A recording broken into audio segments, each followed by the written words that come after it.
Então, para o fechamento do nosso tópico 2 da disciplina, nós vamos falar um pouco aqui sobre a decomposição das rochas. Até aqui falamos sobre a formação das rochas, pincelamos já um pouco como começa o início da decomposição, e aqui a gente vai entrar um pouquinho mais na parte do intemperismo e da erosão. Vamos ver o que que é esses conceitos e qual é a diferença básica entre eles, e o que diz respeito mais para nós aqui da biologia. Então, intemperismo, o que que é? A gente ouve muito falar temperismo, erosão, a gente às vezes imagina que é a mesma coisa, mas não é bem assim, existe uma pequena diferença.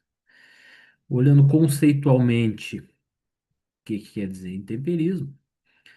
São o conjunto de processos químicos e físicos operantes na superfície terrestre que ocasionam a decomposição ou fragmentação das rochas. É basicamente o que acontece na superfície, são os efeitos climáticos e também da biodiversidade atuando sobre uma rocha que causam a sua decomposição. Falando em termos bem populares, é o momento que a rocha apodrece, né? Apodrece frente ao excesso de umidade, o excesso de oxigênio e também digamos, as forças mecânicas causadas pelos seres vivos, pelos vegetais, ou no caso, nós humanos que temos muita atividade sobre a superfície, a gente causa muito esses eventos.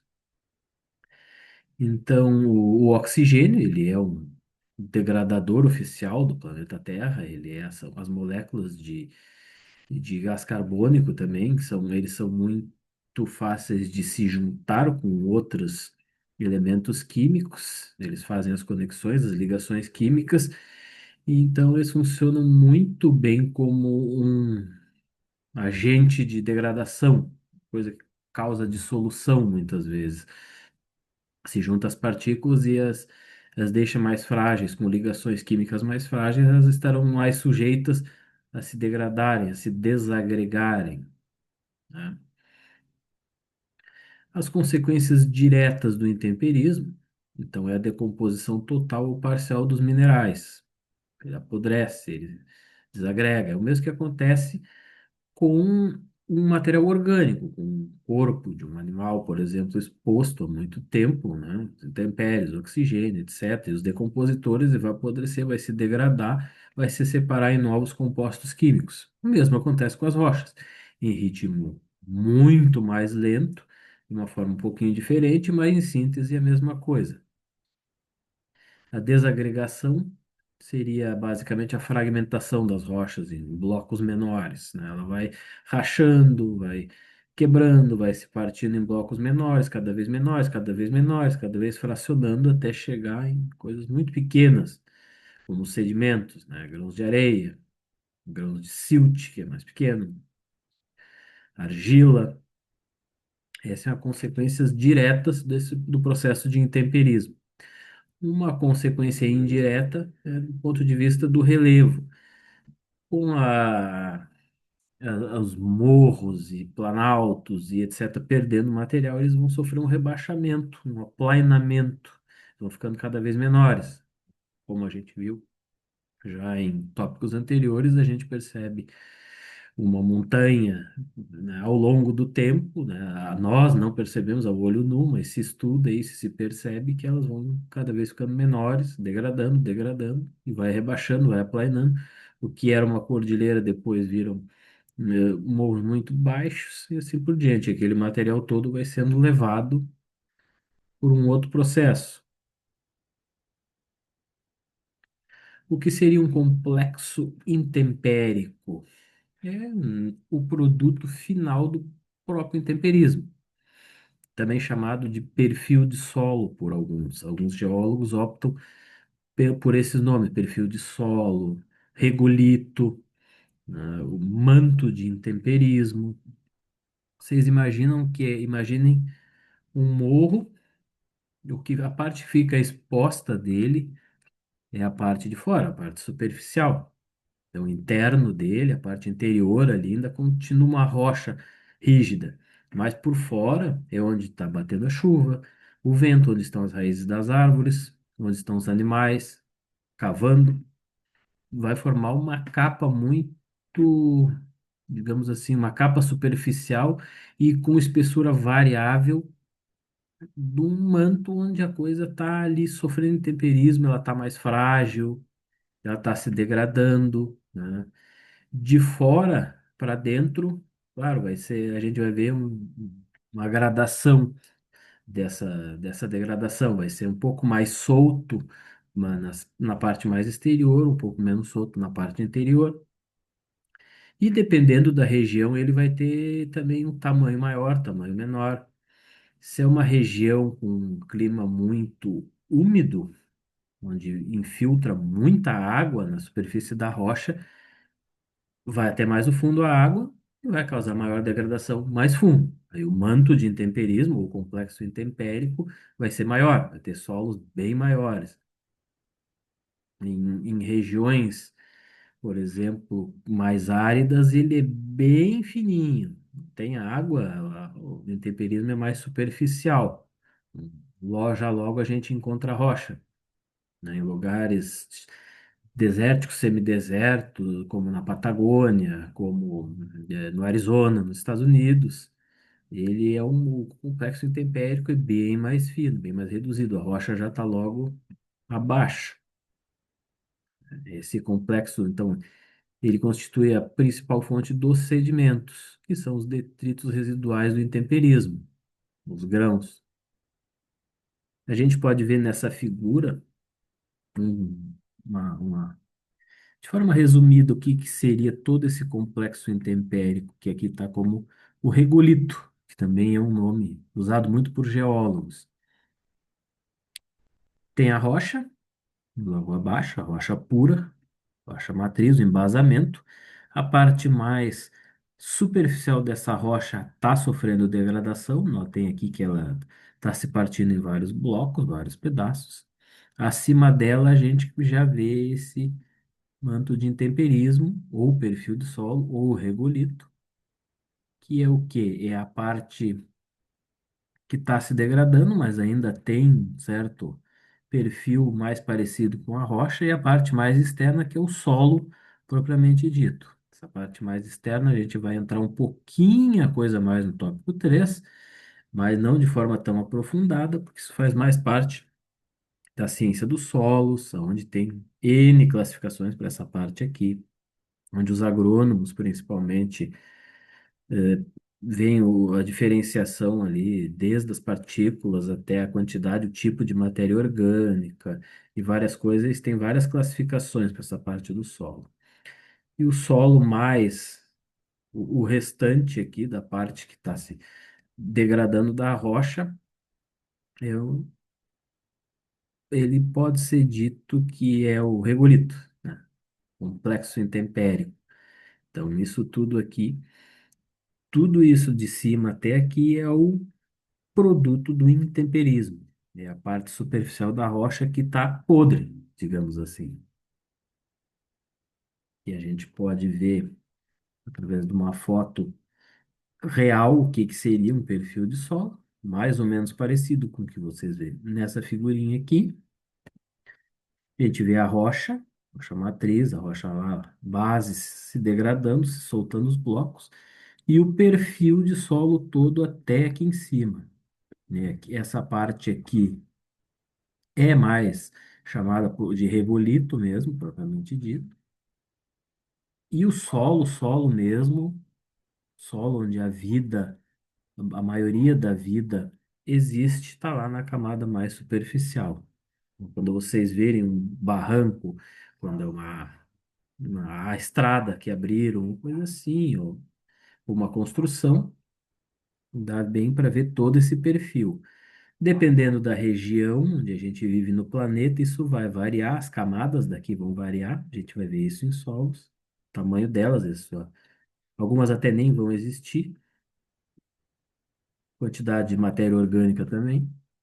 E para a gente ter uma ideia do que é um perfil de solo ou manto de intemperismo. Os sedimentos produzidos, então, pelo intemperismo são aqueles sedimentos clássicos, clásticos, perdão, que a gente viu nas rochas sedimentares, que são, na sua maioria, formados por grãos, né, de vários tamanhos. Esses grãos recebem uma classificação, ou uma escala granulométrica de Van Voort, os geólogos que determinaram isso aqui. Dependendo do tamanho, eles vão receber diferentes denominações. Os grupos básicos é o cascalho, a areia, silt e a argila. Podem ver que é do maior aqui para o menor. Cascalhos são blocos grandes, né? Dependendo do tamanho deles, se for maior que 256 milímetros ali, vai receber o nome de matacão. Depois tem o bloco, o seixo. Seixos são aquelas pedrinhas que a gente vê nos rios, você já vai ver, o grânulo. Aí, menor que isso, a gente entra em outra classificação, que é a areia, que é a mais abundante, que a gente vê por todos os lugares, nas praias, mas a gente consegue ver que, mesmo nas praias, a gente vê diferentes tamanhos dos grãos de areia. Pegar uma praia mais próxima da zona fonte, mais próxima dos morros, geralmente o grão de areia é mais grosso, porque ele não precisou viajar muito, ele não foi trazido de longe e ficou rolando, rolando, rolando e perdendo as pontas em processos de atrito, né, batendo uns com os outros. São os grãos mais grossos. Quando é uma zona mais distante dos morros, fonte de onde veio a areia, de onde veio o sedimento, ele já tende a ser mais fino, ele já vem há muito tempo sofrendo processos de atrito, uns batendo com os outros. Depois chega no mar, e aí o mar retrabalha mais ainda, e os grãozinhos ficam muito finos, muito finos. Então, tem mais ou menos umas 5 classificações por tipo de areia. Se vocês pegarem, existe umas tabelinhas, umas figurinhas que a gente compra às vezes, que dá para você colocar o grãozinho naquela tabelinha e ver o tamanho dele, umas bolinhas assim que a gente consegue ver em qual dessas categorias ele se encaixa. Ali em Florianópolis, onde que eu conheço bem, um pouco melhor, a gente consegue ver as praias que têm areias muito finas e outras muito grossas. Isso vai depender de uma série de condições do transporte, né, da distância, como eu falei, da energia da praia. O silt, por sua vez, ele é bem mais fininho, quase que difícil da gente distinguir muitas vezes entre areia muito fina, silt. E a argila você ainda consegue ver que é um negócio extremamente fino, e quando tá junto se compacta mais, é o que forma o barro, né, que a gente chama popularmente. Mas quando não se sabe muito bem entre silt e argila, lá no produto final das rochas a gente chama de pelito, né? Quando não consegue distinguir muito bem o tamanho entre eles. Então, essa escala granulométrica ela se faz presente muito para quem estuda geologia sedimentar, para quem estuda intemperismo e tudo, o perfil de solo, essa escala granulométrica ela é a base para se usar para primeiro se identificar o tipo de grão, tamanho de grão principalmente. Isso para estudos até de faces sedimentares, de origens de ambientes sedimentares, se usa essa escala.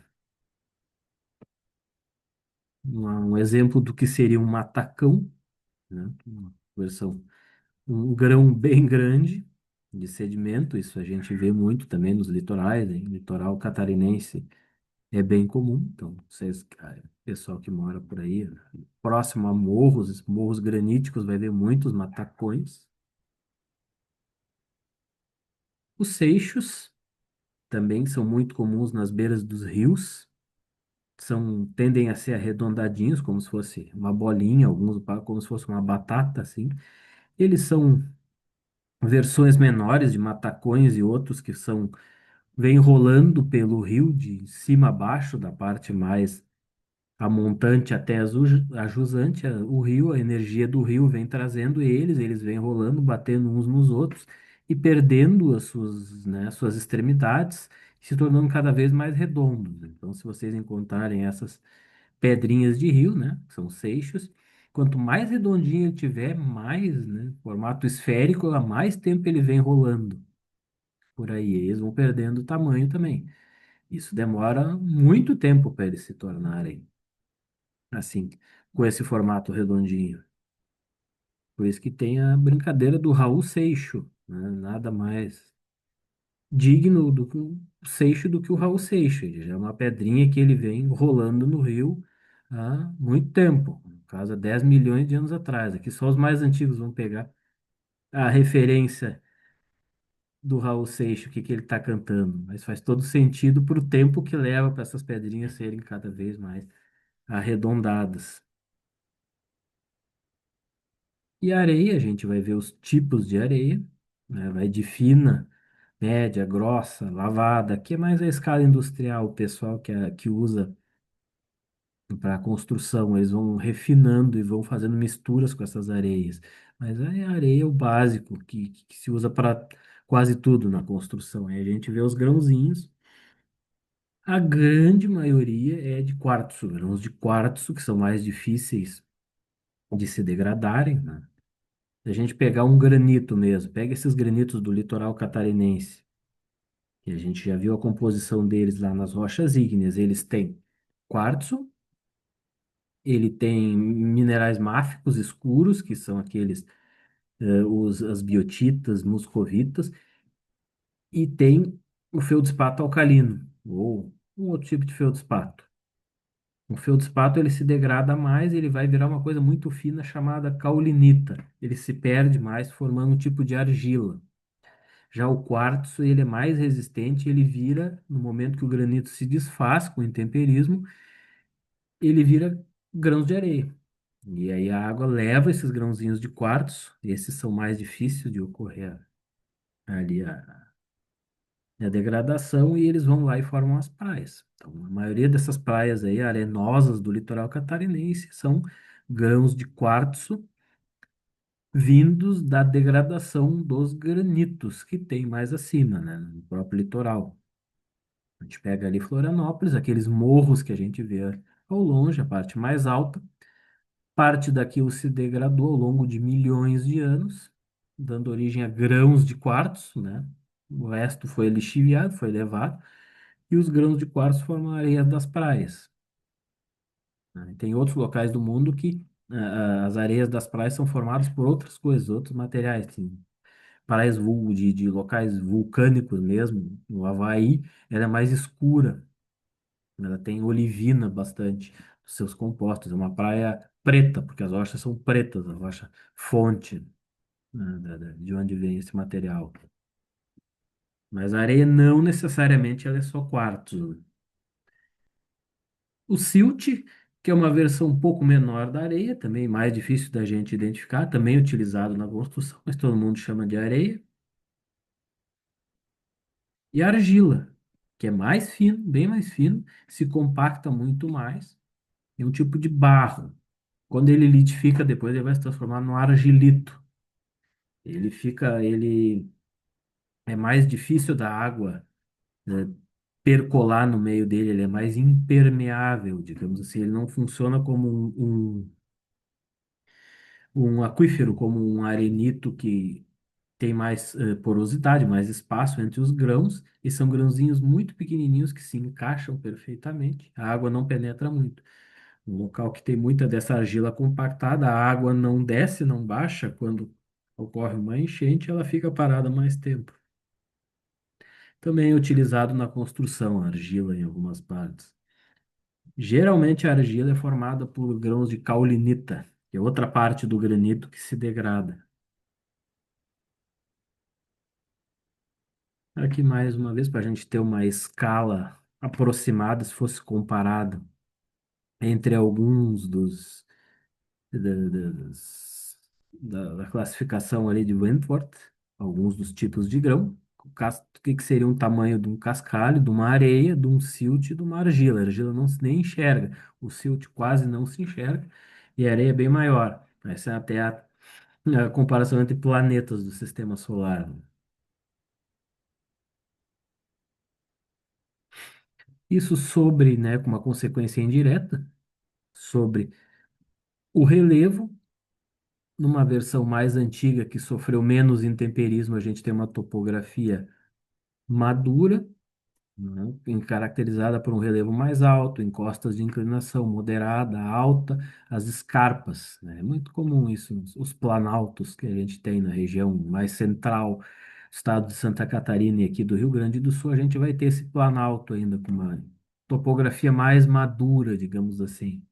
A gente consegue ver melhor ali todo o sistema hídrico, todas as bacias hídricas, os altos que separam uma bacia da outra, os delimitadores de relevo, os rios e os seus afluentes, e aqui, né, tudo isso sofrendo intemperismo, e todo esse material saindo por esses dendritos aqui, que são os rios e seus afluentes, você imagina, ele cada vez vai ficando menor, vai ficando menor.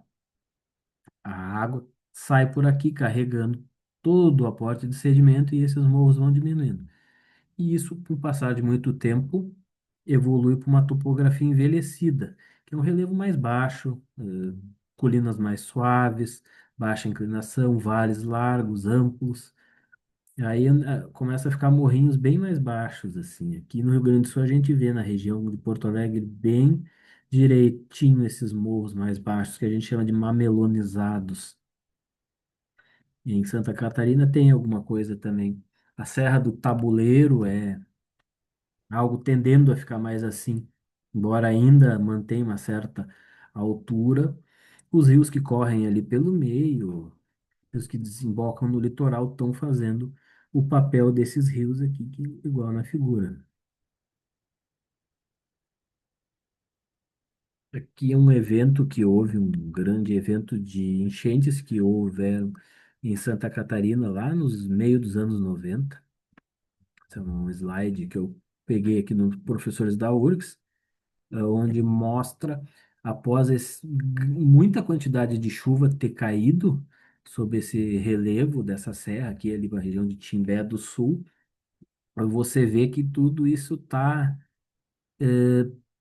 perdendo material. A vegetação se foi junto, imagina a água correndo por aqui de forma intensa, levando todo o material, levou a vegetação junto, e a gente vê perfeitamente o movimento de massa, o movimento desses materiais sendo levado pelos rios e o relevo degradando. Claro que ao longo de muitos milhões de anos, isso acontecendo várias vezes, vocês vão conseguir imaginar todos esses morros diminuindo de tamanho, né? Cada parte que tem nisso aqui é um perfil de solo, né? Exatamente como ali nos primeiros slides. Só que, né, dependendo da inclinação, ele vai estar inclinado, vai ter menos camadas, vai ter mais camadas. Mas são perfis de solo ou mantos de intemperismo que, quando a chuva é muita, eles são todos levados. E aí chega e expõe essa parte de baixo aqui, a rocha crua, e vocês veem que nessas partes mais claras, onde a vegetação se foi, é onde expõe a rocha, onde foi tudo levado. Em eventos de grande monta, grandes chuvas, tudo é mais levado, né? E acaba que, né, a rocha é exposta e mais sedimentos são carreados para outros locais. O intemperismo ele pode ser basicamente de dois tipos, né? O produto do intemperismo ele resulta da ação de processos químicos e físicos. Isso nos leva a propor esses dois tipos básicos de intemperismo. Quais são? O químico e o físico. O intemperismo químico, ele gera a decomposição dos minerais que formam as rochas. É a atuação da água, principalmente de alguns elementos provindos do meio biológico também, ácidos produzidos pelos vegetais, eles vão causar uma interação nas ligações químicas entre os minerais que formam as rochas. Já o intemperismo físico, ele é mais mecânico, ele promove a fragmentação das rochas. Ele racha elas e faz com que elas quebrem, se desagreguem em blocos maiores, né? Intemperismo químico, então, é o processo no qual as reações químicas causam a decomposição dos minerais. No geral, então, qualquer rocha colocada em um ambiente distinto do seu ambiente de formação tende a ser intemperizada. Ou seja, a rocha se formou lá nas profundezas da Terra, suas condições específicas de temperatura e pressão. Quando a tectônica só ergue elas para cima, na superfície, ela está num ambiente diferente. O que que começa a atuar ali? Intemperismo. Porque desestabiliza as ligações entre aqueles elementos iniciais, entre aqueles minerais que formaram ela. Temperatura diferente, pressão diferente, atuação da água, as ligações se tornam mais estáveis e ela começa a sofrer alteração, começa a se modificar. As reações com água, basicamente, é o que faz a maioria desse processo, é uma reação de hidrólise, que é a reação onde a água quebra as ligações químicas, simplesmente quebra, separa mineral que estava com mineral lá, ferro que estava com magnésio, com não sei o que, ela separa, a água leva embora, se liga com alguns deles, se liga com ferro e vai embora, e muda aquilo ali tudo, deixando mais sensível. E a hidratação, outro processo é quando a água se fixa os íons hidroxila com esses minerais. A oxidação também, uma reação muito forte, ligações com o oxigênio, vai roubando os minerais, vai roubando os elementos da rocha, ela vai ficando mais frágil. E a dissolução, que é o ácido, né? Quando o hidrogênio, o gás carbônico se juntam, forma um tipo de ácido, aí o ácido vai lá e aí ele que rouba os materiais da rocha. Então, basicamente, isso é o intemperismo químico, né? A parte química que ocorre nos bastidores que faz com que a rocha fique muito mais frágil. O intemperismo químico, então, pode ser ilustrado com um exemplo típico de decomposição mineral, decomposição do feldspato alcalino, que é o que eu mostrei para você já, que eu falei. O granito, que ele se contém esses três elementos, o feldspato potássico, que é o mesmo alcalino, quartzo, quando ele é submetido a um clima tropical úmido, alta temperatura e muita água, e tende a se desagregar em razão da decomposição do feldspato. Aonde isso, granitos do litoral catarinense estão sempre se degradando. Feldspato vira argila, muito fino, vai embora, fácil de ser levado, vai para o fundo do mar. Os grãos de quartzo são mais resistentes, mais pesados, ficam onde? Nas praias, formam a areia das praias. A temperatura sempre vai acelerando essas reações. Em momentos de momentos frios da Terra, isso vai muito mais lento. Em momentos quentes, vai muito mais rápido. E a água também está ali, sempre funcionando nas três frentes, como hidrólise, como hidratação e como solvente. É o que eu já falei, formando ácido na decomposição desses minerais. E aqui a gente viu uma parte de um granito podre, digamos assim, já pronto, se degradando, a parte mais superficial dele, todo rachado, todo quebrado, virando sedimento graças a essas reações. Procurem no litoral catarinense ou não, nos morros próximos, vocês vão encontrar os mantos de intemperismo na parte superficial dessa forma. O, a atuação do intemperismo químico, ele tende a parar, né, as arestas, digamos assim, ele também vai arredondando as rochas. Um lugar que tem muita chuva ácida, ele tende a ficar com essa forma mais arredondada, com os compostos muitas vezes industriais ou vindo de vulcões, vão causar chuva ácida. E essa água vai passando pelas rochas e vai aparando os cantos dela, e vai deixando um formato mais arredondado. E o outro intemperismo, que é o físico, ele atua meio que em conjunto com o intemperismo químico, né? Um facilita para o outro a coisa. O químico, ele deixa a rocha frágil, e aí o físico acontece. O físico também parte a rocha em vários pedaços e aí mais fácil para o químico atuar. Então eles meio que se interrelacionam. Esse ele é mais na questão mecânica, as forças mecânicas que causam a fragmentação da rocha. Depende muito da característica original, onde se a rocha já tem planos de fraqueza, vai facilitar isso muito. Se ela já tem quando ela se cristalizou, se formou como uma rocha, lá nas profundezas ela já vai apresentar locais aonde estão mais frágeis, assim, onde as ligações não foram tão bem entre os elementos, ali vai ficar mais frágil. Quando ela está exposta depois na superfície, e se uma raiz de árvore entrar por ali, vai ser mais fácil dela romper e dela rachar aquela rocha.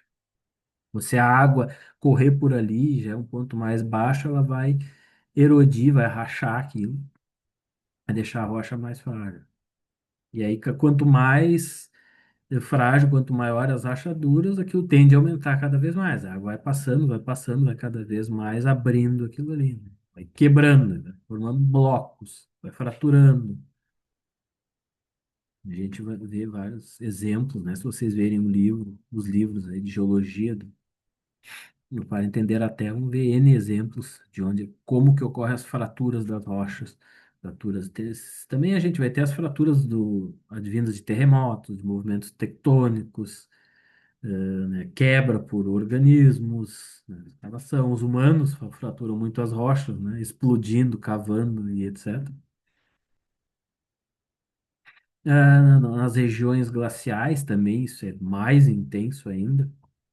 A gente vai ter a água ela entrando nessas fraturas e depois congelando. E aí, quando ela congela, ela se expande, né? O gelo tem mais volume do que a água líquida, e aí ele expande e quebra realmente as rochas. E isso se repetindo em vários ciclos de congela, descongela, imagina o quanto que vai fraturando né, essas rochas. Cada vez a água infiltrando e fraturando, e grandes blocos se desprendendo. Regiões periglaciais a gente vai encontrar blocos enormes, muitas vezes também carregados pelas geleiras. Isso tudo é um temperismo físico. A ação biológica, no temperismo físico, são as raízes que vão penetrando e vão quebrando grandes blocos de rocha. Também, regiões das matas aí em Santa Catarina, vocês vão perceber isso muito bem. Um temperismo físico por ação biológica. E o outro conceito que a gente tem o intemperismo. E agora a gente tem a erosão. Eles não são exatamente a mesma coisa.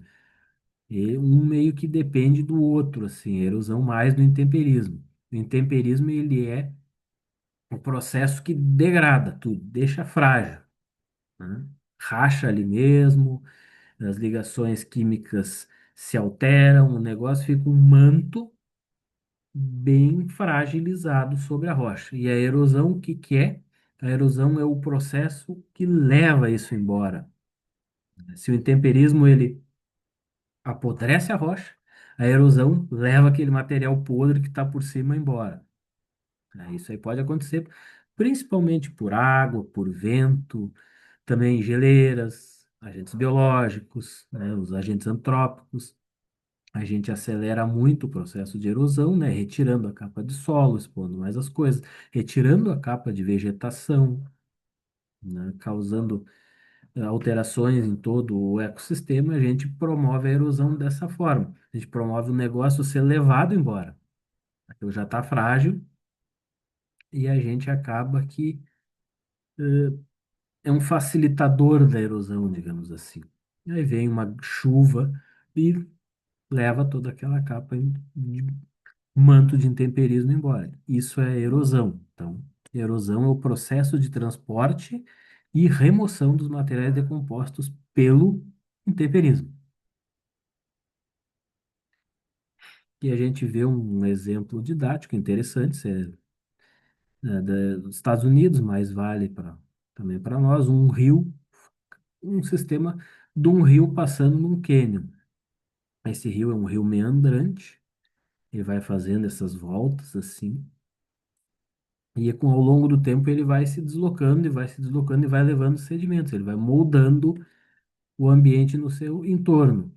as rochas intemperizadas das suas imediações, ele vai levando, a erosão vai levando, ele vai transportando para um lugar mais baixo, mais longe, em direção a uma bacia, em direção ao mar, possivelmente. Então a gente consegue ver de forma didática como funciona uma erosão. Aí as paredes lá ao lado desse rio vão sumindo, vão cada vez recuando mais, vão diminuindo, né, vão perdendo sedimentos e ele vai levando embora. Isso é um cenário que a gente vê bastante aí nos litorais de Santa Catarina, Rio Grande do Sul. Vai depender um pouco do tipo de ambiente. Num ambiente mais árido, o intemperismo físico ele predomina. Ele é mais as oscilações de temperatura, porque num ambiente muito árido, de dia é muito quente, de noite é muito frio. Isso vai promovendo uma dilatação térmica das rochas. Então, elas, de forma muito lenta, do micro para o macro, elas vão rachando, vão acabando sofrendo mais essas ações físicas. Num ambiente úmido, vai ter muita biodiversidade, vai ter muita ação química, muita água, muita ação química, muita vegetação em cima, muita ação química. Então, num ambiente, gravem isso, um ambiente mais úmido, com mais material biológico, digamos assim, predomina o intemperismo químico. Num ambiente bem mais árido, sem tanto, sem água, sem, com pouca atividade biológica, apenas grandes oscilações de temperatura, às vezes vento, vai ter mais o intemperismo físico. Tudo isso vai ir para um sistema que vai ser carreado todo o material resultante. Para finalizar, que a gente vê um mapa do relevo do estado de Santa Catarina, dá para sintetizar o que eu falei para vocês até aqui nesses slides. Você consegue ver as regiões mais altas, vocês conseguem ver os rios descendo aqui do Planalto Catarinense em direção ao litoral. Aqui a gente vai ter já os granitos, né, um relevo mais maduro, já intemperizado, erodido há muito mais tempo. Esse é um pouco mais recente, predominantemente basáltico, mas aqui a gente consegue ver a erosão, né, trabalhando, levando todo o material, né, o temperismo. Chove muito aqui por cima, muita vegetação, atuação do intemperismo químico muito forte, e aí depois a água por esses rios aqui leva todo o material. Aqui a gente vai ter muita areia da praia, do litoral, é trabalhado pelo mar também, as ondas vão batendo, vão mexendo aquilo, e a gente consegue ter uma noção como os processos de intemperismo e erosão e de quebra dos tipos de rochas também ocorrem para a gente entender um pouco do relevo de Santa Catarina. Tentem se achar aqui suas respectivas cidades, aonde que é, que domínio que é isso aqui, e procurem nos seus ambientes coisas que são relacionadas ao intemperismo, à erosão, que certamente vocês vão achar. Então, aqui finalizamos a este tópico e depois partiremos para os próximos encontros para o tópico 3, que aí vai ser a formação dos solos.